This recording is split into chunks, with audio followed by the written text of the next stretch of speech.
지난 시간까지 두 번의 첫 번째, 두 번째 팔복에 대한 이야기를 설교해 드렸는데, 가난한 자가 복이 있다, 그리고 슬퍼하는 자가 복이 있다라는 말씀을 나눴습니다.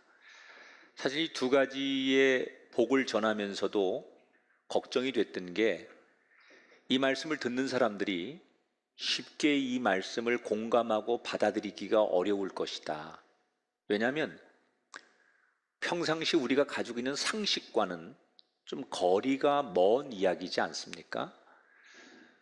부자가 복 받았다고 생각하고 기뻐하는 자가 복을 받았다고 생각하는 우리의 상식에 가난한 자가 복이 있고 슬피 우는 자가 복이 있다라고 하니, 이걸 선뜻 사람들이 받아들이기가 어려울 것이다. 그러나 이 말씀을 하나님의 관점에서 영적인 측면에서 풀어가니까 왜 가난한 자가 복이 있고 슬피 우는 자가 복이 있는지를 우리가 공감하게 되었습니다. 이제 오늘 세 번째 복을 나눌 건데, 오늘부터는 반대입니다. 그거 너무 당연한 거 아니야? 라고 느껴지는 이야기들이 나오는데, 그 대표적인 게 오늘 팔복의 세 번째 주제에 온유한 자가 복이 있다라는 말씀이에요. 온화하고 부드럽고 겸손한 사람이 복을 받는다. 이 이야기를 우리는 어릴 적부터 선생님한테, 집에서 부모님한테, 또는 교회에서 늘 배우고 들었던 말이에요. 당연한 얘기예요. 그런데 너무나 당연하게 여기는 이 말이 우리의 삶의 현장으로 가면 전혀 그렇지 않다는 걸 발견하게 돼요. 여러분, 우리가 사는 세상은 큰 소리 쳐야 이기고 착하고 온유하게 살면 바보 취급당하는 세상이에요. 우리 속담에 가는 말이 고와야 오는 말이 곱다라는 이 속담은 옛말이 됐습니다. 지금은 가는 말이 거칠어야 오는 말이 고울 수밖에 없다라는 말에 현대인들이 공감을 하는 것도 이상하지 않습니까? 우리 현실은 침묵하고 착하게 살면 바보 소리 듣는데, 여전히 성경은 온유한 자가 복을 받는다라고 가르치고 있어요. 도대체 예수님은 무슨 뜻으로 이 현실과 좀 거리감이 있는 온유한 자가 복을 받는다라고 말씀하시는 거고, 과연 온유하게 살기 위해서는 어떻게 사는 것이 온유하게 사는 것일까? 자, 이 성경에서 말하는 온유함은 역시 단순한 우리의 성품을 이야기하는 게 아니에요. 우리의 영의 상태를 얘기하는 거예요. 그러니까 선천적으로 착하게 태어났고 그 사람이 남들에게 교양 있고 매너 있고 좋은 사람 소리 듣는 것으로 온유하다, 그게 아니고요. 성경이 말하는 온유한 심령은 하나님을 만나기 전에는, 하나님을 모를 때는 나밖에 모르죠, 사람이. 그래서 내가 최고이어야 하고, 내가 남들을 이겨야 되고, 내가 높은 자리에 올라가고, 내가 드러내는 게 하나님을 만나기 전에 우리의 삶이었다면, 하나님을 만난 사람은 하나님을 만나고 보니까 그 위대하신 하나님 앞에 나는 정말 아무것도 아니구나. 그 대단하신 하나님 앞에 내가 이렇게 보잘것없는 죄인이구나. 그래서 하나님을 만나기 전에는 내가 최고인 줄 알던 삶이, 하나님을 만났을 때는 나는 없고 하나님이 내 대신 앞서가도록 하나님을 앞세워 드리는 인생의 심령의 상태, 그 하나님 앞에 나라고 하는 존재 자랑할 게 아무것도 없는, 사도 바울이 고백한 것처럼 나는 죄인 중에 죄인이요 괴수 중에 괴수라고 고백했던 그 심령의 마음을 가지고 내 인생에 하나님을 앞세우는 사람, 그때의 심령의 상태를 성경은 온유한 사람이다라고 말하는 거예요. 그러니까 천성이 착하기 때문에 예수 안 믿어도 온유하다, 그게 아니고 하나님으로 인하여 내 성품이 바뀌고 내 삶의 가치관이 바뀌었을 때 그때의 상태를 온유하다라고 하는 거죠. 그럼 이런 온유한 자로 살기 위해서, 그런 심령이 되기 위해서 우리가 꼭 붙들어야 될 게 뭐가 있을까? 첫째는 하나님이 어떤 상황에서도 결과를 승리로 이끄실 것을 믿는다면 우리는 우리에게 주어진 상황에서 늘 여유를 가져야 돼요. 우리가 살다 보면 억울하고 답답하고 기가 막힌 일을 만납니다. 나는 잘못한 게 없는데 내가 모든 걸 뒤집어 쓰고 책임지고 손해를 봐야 되고 억울하게 욕을 먹고 돈을 뺏길 때가 있어요. 또 불법을 저지른 사람이 오히려 떵떵거리고 살고 법을 잘 지키고 가치를 지킨 사람이 손해를 보면서 한없이 피해를 당할 때가 있어요. 이런 일을 당하면 대개 사람들은 억울하니까, 분노가 치밀어 오르니까 이 답답한 상황을 이겨보려고 가서 따지고 싸워요. 그리고 그거 가지고 안 되면 법으로 가서 내 이 부당함을, 잘못된 것을 바꿔달라고 자신의 억울함을 호소하죠. 어떤 사람은 그 세상에 또는 법에다가 분노를 터뜨릴 수 없어서 자기 자신에게 속으로 분노를 터뜨리는 사람이 있어요. 세상에 나가서 그 사람한테는 그렇게 못하고 내가 너무 화가 나니까 나한테 분노를 터뜨리는 거예요.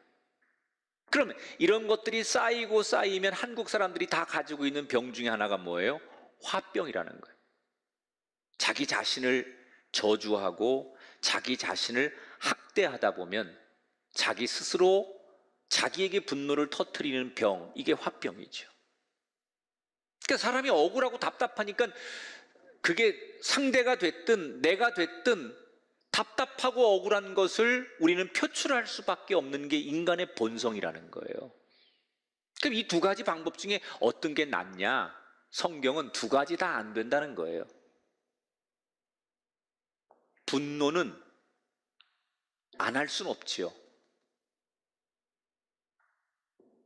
예수님께서 분을 일으켜도 해가 지기 전에 그 분을 풀라고 했지, 사람에게 분노라는 감정이 안 생길 수는 없어요. 그런데 빨리 그 분노의 함정에서 빠져나올 수 있어야 된다는 거예요. 이 분노의 함정에서 자기 인생을 건져서 행복해진 대표적인 사람이 모세입니다. 모세는 태어날 때 죽어야 하는 운명이었어요.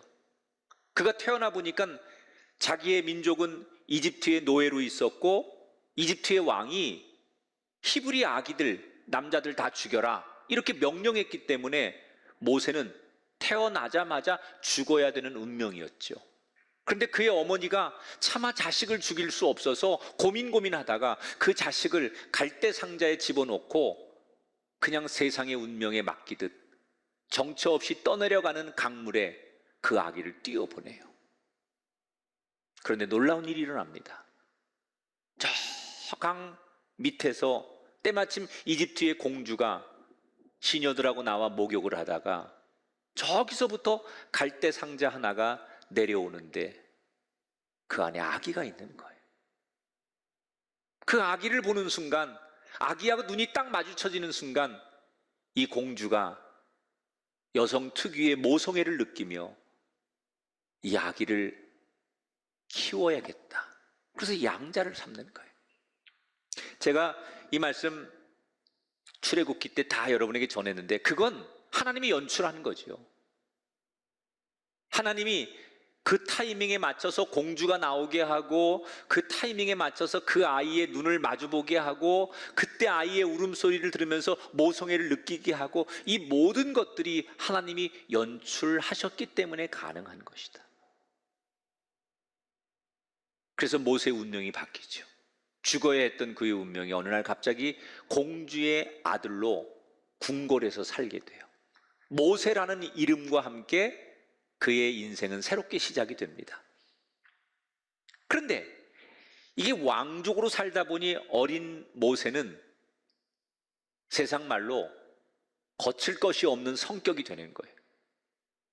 자기가 명령만 하면, 말만 하면 뭐든지 와서 엎드리고 다 자기 것이 될 수 있고, 자기가 뜻한 건 다 자기 마음대로 될 수 있는 위치에 살다 보니 아주 어릴 때부터 모세는 성격이 난폭하고 급하고 욕심 많고 다혈질적인 성격으로 자라나요.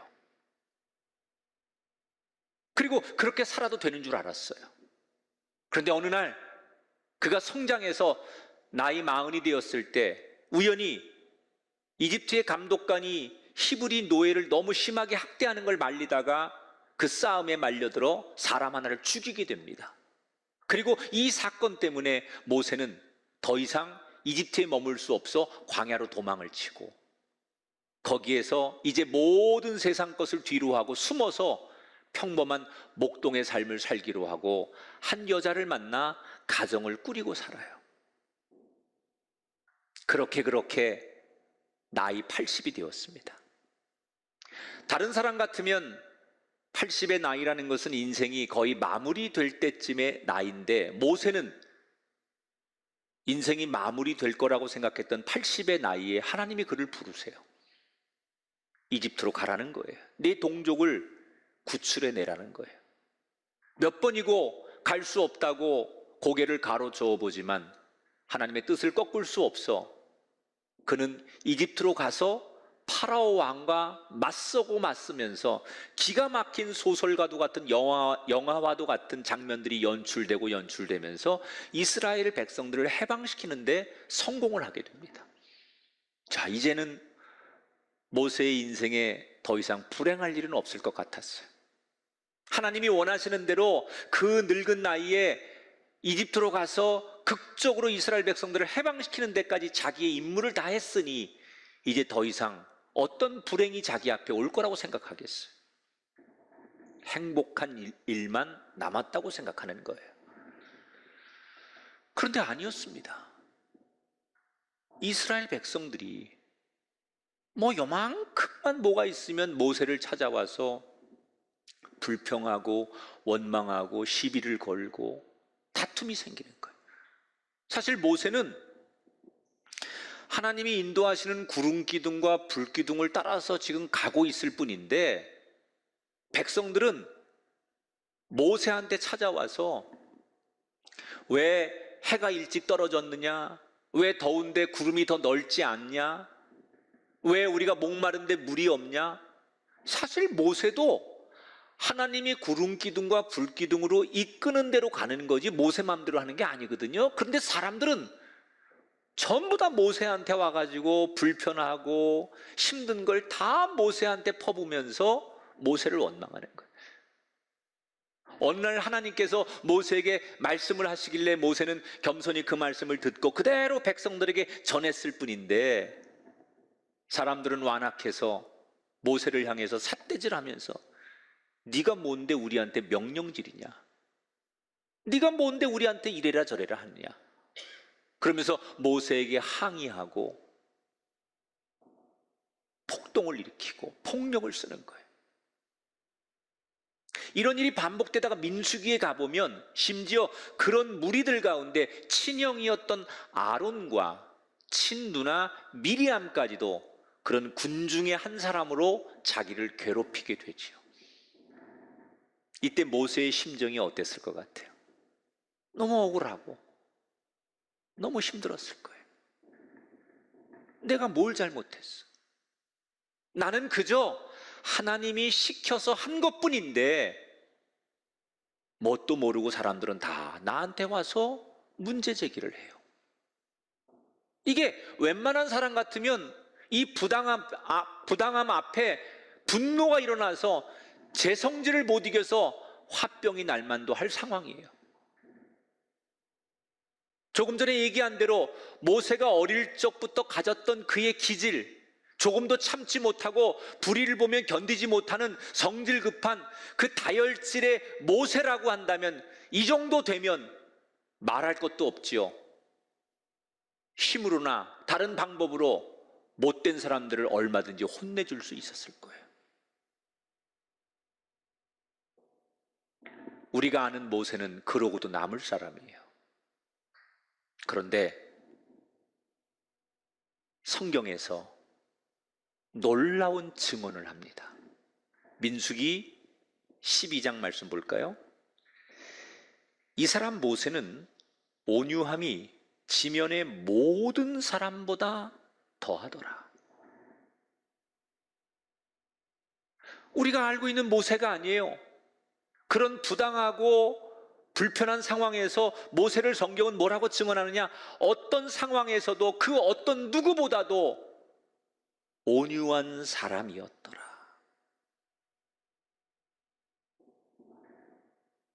다혈질, 자기 주관이 너무 강해서 제 성질을 이기지 못해서 사람을 죽이기까지 했던 모세가 어떻게 이렇게 180도 달라질 수 있었을까? 여러분, 모세가 도대체 무슨 일이 있었길래 이렇게 달라진 걸까? 그 이유 가운데 하나가 이거라고 생각해요. 모세가 백성들과 함께 홍해를 건너면서 그 기가 막히고 아슬아슬한 장면에서 결국 결과는 하나님의 뜻대로 다 되는 걸 보면서 홍해를 딱 건너고 나서 그가 중얼거리는 얘기가 있어요.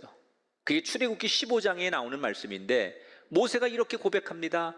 여호와께서 영원 무궁하도록 다스리시도다. 이게 무슨 얘기예요? 아무리 우리가 뭐 안 돼 또는 우리가 힘을 합쳐서 해보자 이렇게 애쓰고 힘쓰고 노력해도 결과는 결국 하나님의 뜻대로 이루어지는구나. 아무리 사람이 힘쓰고 애쓰고 노력해도 모든 승리는 결국 하나님의 손에 있는 거구나. 홍해바다를 건너면서 모세는 내가 아무리 안 된다고 말하고 우리가 아무리 할 수 있다고 말해도 그건 아무 소용이 없다는 거예요. 그 결과는 결국 하나님 뜻대로 되고 그 결과는 하나님 손에 있다는 것을 광야를 지나며 홍해를 건너며 모세는 깨닫게 된 거예요. 그때부터 모세는 하나님을 신뢰하게 되었어요. 어떤 상황이 자기 앞에 놓여도 아무리 억울하고 힘들고 부당하고 별의별 일이 다 있어도 최악의 상황이 왔을지라도 그가 요동하지 않고 모든 사람들에게 온유할 수 있었던 이유는 바로 이거예요. 아무리 난리치고 아무리 무슨 일이 일어나는 것처럼 인간들이 벌떼처럼 몰려들어도 요게 지나고 나면 다 하나님 뜻대로 되는 걸 알았기 때문에 그래서 모세는 그 상황에서 자기의 기질대로 살지 않고 여유를 가지고 살았어요.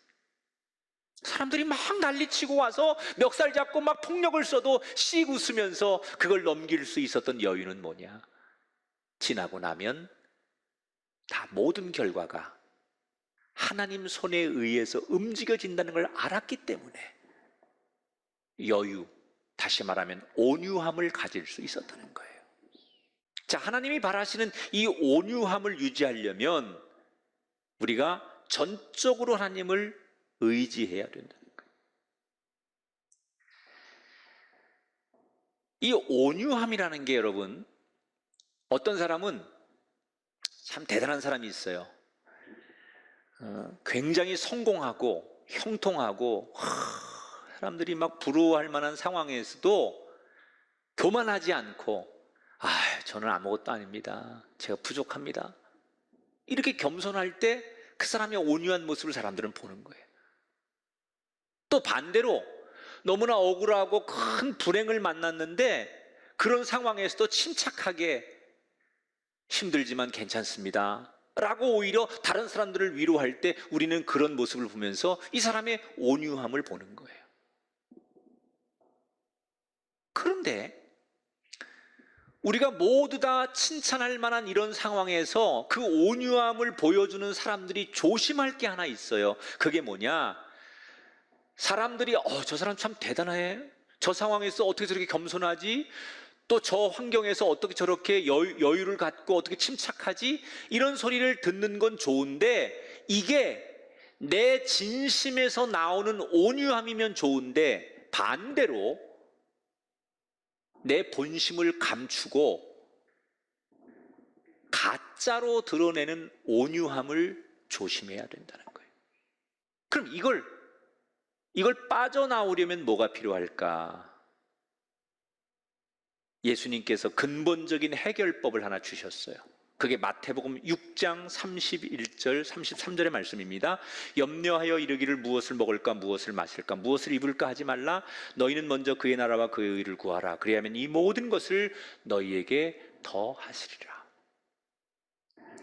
왜 바리새인들이 사람들 앞에 겸손한 척 온유한 척 그렇게 가면을 쓰는 걸까요? 본질적으로 그렇게 해야만 먹을 게 생기고 입을 게 생기고 마실 게 생기기 때문이에요. 예수 믿는 사람들이 신앙과 세상에서 갈팡질팡하는 이유가 뭐예요? 교회 나오면 그래 말씀대로 살아야지 말씀 들으면서 그렇게 결심하다가도 세상에 나가면 또다시 무너지는 이유가 뭐예요? 먹고 사는 문제 때문에. 모든 인간이 바리새인이나 지금 우리나 무엇을 먹을까? 무엇을 마실까? 무엇을 입을까? 살아가는 생존의 문제 때문에 사람들은 진심이 아닌 가식의 온유함으로 사람들을 대한다는 거예요. 자꾸 우리를 바리새인의 길로 끌어들이는 모든 요소들이 먹고 입고 마시는 걸 생각하면 우리가 그렇게 살 수밖에 없다는 거예요. 그래서 지금 예수님께서 그런 삶으로 가지 않으려면 우리에게 던져준 화두가 바로 조금 전에 읽었던 마태복음 6장의 말씀이에요. 무엇을 먹을까 마실까 입을까 염려하지 말라. 너희는 먼저 그의 나라와 그의 의를 구하라. 그리하면 하나님께서 모든 것을 너희에게 더하여 주시리라. 하나님은 우리의 필요가 뭔지를 다 아세요. 우리가 뭐가 있어야 되는지 하나님은 다 아세요. 그런데 아는 것으로 그치지 않고 알면 하나님은 그것을 반드시 채워주시는 분이라는 거예요. 그런데 그 하나님을 신뢰하지 않고 그런 하나님을 놔두고 그 하나님을 믿지 못해서 내가 먹고 마시고 입는 문제를 해결해 보려고 가식의 가면을 쓰고 거짓의 온유함으로 살아가는 것, 그것은 사람들에게 거짓되게 살아가는 죄이기도 하지만 하나님을 온전히 신뢰하지 않는 불신앙의 모습이기도 하기 때문에 예수님은 무엇을 먹고 입고 마실까 걱정하지 말고 우리의 필요를 아시고 채우신 하나님을 신뢰하라는 거예요. 사랑하는 성도 여러분, 성경이 우리에게 가르치는 언제나 큰 진리는 항상 하나님이 이기신다는 거예요. 저는 오늘 이 온유한 자가 복이 있나니라는 말씀을 쭉 묵상하면서 딱 한 구절이 생각났어요. 이 온유한 자가 되려면 우리의 삶의 결론은 한마디여야 돼요. 한번 따라하세요. 하나님이면 족합니다. 우리 유튜브로 예배 드리시는 분들 댓글 한번 달아보세요. 하나님 한 분이면 됩니다. 사실 하나님 한 분이면 됩니다라는 결론에 도달하면 우리가 온유함으로 못 살 이유가 하나도 없어요. 하나님 한 분이면 됩니다. 오늘 사랑하는 여러분, 온유함의 특권, 믿는 사람이 누릴 수 있는 최고의 특권, 그것은 온유함입니다. 저와 여러분이 이 시대 모세처럼 다윗처럼 이 온유함의 특권을 마음껏 누리고 이 특권 안에 승리하는 멋있는 인생들, 이 팔복의 주인공이 되는 그런 사람들이 되기를 주의 이름으로 축원합니다.